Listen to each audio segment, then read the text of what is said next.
ఇదే సందర్భంగా ఇదే వేదికపై నుంచి ఇక్కడే చంద్రబాబు నాయుడు గారిని అడుగుతా ఉన్నా.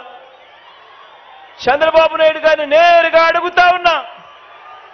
జగన్ తన పాలనలో ప్రజలకు ఇదే పెద్ద మనిషి చంద్రబాబు నాయుడు గారిని నేరుగా అడుగుతా ఉన్నా ఇదే వేదికపై నుంచి.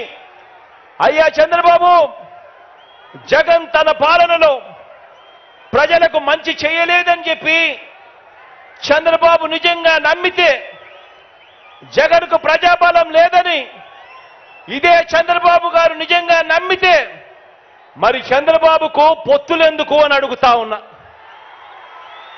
ఇదే చంద్రబాబుని అడుగుతా ఉన్నాను. నిజంగా నువ్వు జగన్ మంచి చేయలేదని అనుకుంటే, నిజంగా నువ్వు జగన్ మేనిఫెస్టోలో చెప్పినవి చెయ్యలేదని అనుకుంటే, నిజంగా నువ్వు జగన్కు ప్రజాబలం లేదనుకుంటే నీకు ఇంతమందితో ఇన్ని పొత్తులు ఎందుకయ్యా చంద్రబాబు అని అడుగుతా ఉన్నా.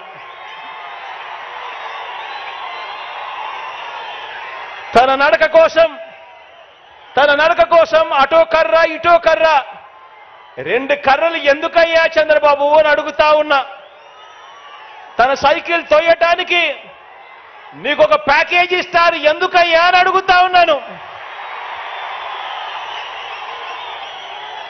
కారణం నీకు కూడా తెలుసు జగన్ ప్రతి ఇంటికి మంచి చేశాడు కాబట్టి, వైఎస్ఆర్సీపీ చేసిన మంచి ప్రతి ఇంట్లోనూ కూడా బ్రతికే ఉంది కాబట్టి అని చెప్పి నీకు తెలుసు. ప్రతి గ్రామానికి మంచి జరిగింది, ప్రతి సామాజిక వర్గానికి మంచి జరిగింది కాబట్టి ప్రతి పేదవాడు కూడా తన గుండెల్లో జగన్ను పెట్టుకున్నాడని, వైఎస్ఆర్ కాంగ్రెస్ పార్టీని ప్రతి పేదవాడు కూడా తన గుండెల్లో పెట్టుకున్నాడు కాబట్టి ఈ రోజు చంద్రబాబు నాయుడు గారి గుండెల్లో రైళ్లు పరిగెత్తా ఉన్నాయని కూడా ఈ సందర్భంగా తెలియజేస్తా ఉన్నాను.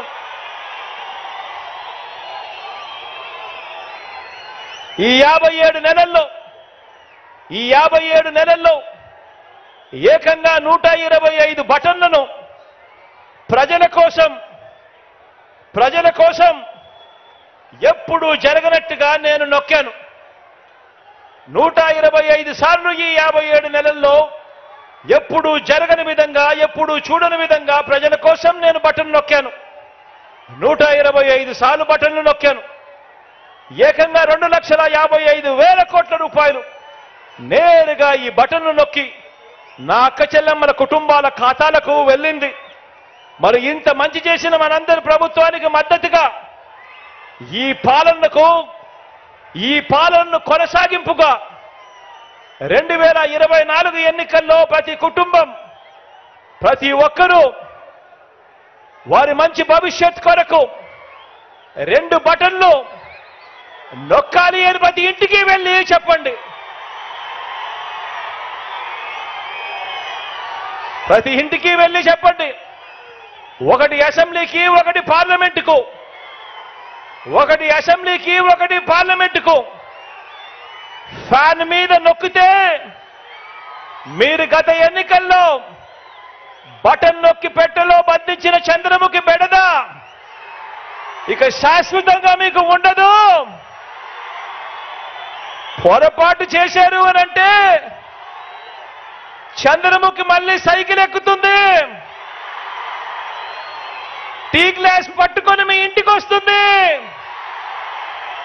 పేదల రక్తం తాగేందుకు లకలక అంటూ మీ ఇంటి తలుపులు తడుతుంది అని చెప్పి ప్రతి అక్కకు చెప్పండి, ప్రతి చెల్లెమ్మకు చెప్పండి. మీకు మంచి జరిగితేనే నాకు ఓటు వేయండి అని, ఆ మంచి జరిగి ఉంటే మీ బిడ్డకు తోడుగా మీరే సైనికుల్లా నిలబడండి అని ప్రతి ఇంటికి వెళ్ళి నిబద్ధతతో చెప్పి ఎన్నికలకు సిద్ధమని చెప్పి మనమంటూ ఉంటే, ఇంత నిబద్ధతతో మంచి చేసి ఎన్నికలకు సిద్ధమని మనమంటూ ఉంటే, మరో వంక బాబు పేదల ఇంటికి గాని, పేదల సామాజిక వర్గాలకు గాని గ్రామానికి కానీ రాష్ట్రానికి కానీ ఏం చేశాడో చెప్పుకునేందుకు ఒక్కటంటే ఒక్కటి కూడా కనిపించని పరిస్థితుల్లో చంద్రబాబు నాయుడు గారు ఉంటే, అటువంటి చంద్రబాబు నాయుడు గారు తాను కూడా పోస్టర్లు వేయిస్తాడు. సంసిద్ధం, మేము సిద్ధము అని చెప్పి ఈ మనిషి పోస్టర్లు వేయిస్తాడు. నేను అడుగుతా ఉన్నాను, ప్రజలకు ఏ మంచి చేయకుండా దేనికయ్యా సంసిద్ధము అని అడుగుతా ఉన్నా. ఎందుకు సంసిద్ధము అని అడుగుతా ఉన్నాను. ఎవరితో యుద్ధమయ్యా అని అడుగుతా ఉన్నాను ఇదే పెద్ద మనిషి చంద్రబాబు నాయుడు గారిని. పేదల భవిష్యత్ కొరకు యుద్ధం చేస్తా ఉన్నాం మనం. పేదవాడు బాగుపడాలని, భావితరాలు ఎదగాలని, పేదవాడి తరపున పేదవాడి కోసం మనం యుద్ధం చేస్తా ఉన్నాం. సిద్ధం అని చెప్పి ప్రతి పేదవాడి తరపున నిలబడతా ఉన్నాం. మరి మనం సిద్ధమని పేదవాడి తరపున నిలబడతా ఉంటే, పెత్తందారుల తరపున ఈ పెద్ద మనిషి చంద్రబాబు నాయుడు సంసిద్ధం అంటా ఉన్నాడు అనంటే, ఎవరితోనయ్యా నువ్వు యుద్ధం చేస్తా ఉన్నావని అడుగుతా ఉన్నా. మరోసారి చెప్తా ఉన్నా, దుష్ట చతుష్టయం బాణాలకు బలి కావడానికి, తల వంచడానికి ఇక్కడ ఉన్నది అభిమన్యుడు కాదు. దుష్ట చతుష్టయం బాణాలకు బలి కావడానికి ఇక్కడ ఉన్నది అభిమన్యుడు కాదు, ఇక్కడ ఉన్నది అర్జునుడు. ఆ అర్జునుడికి తోడు కృష్ణుడి రూపంలో ఉన్న ఇంతమంది గుండెలు, ఇన్ని లక్షల గుండెలు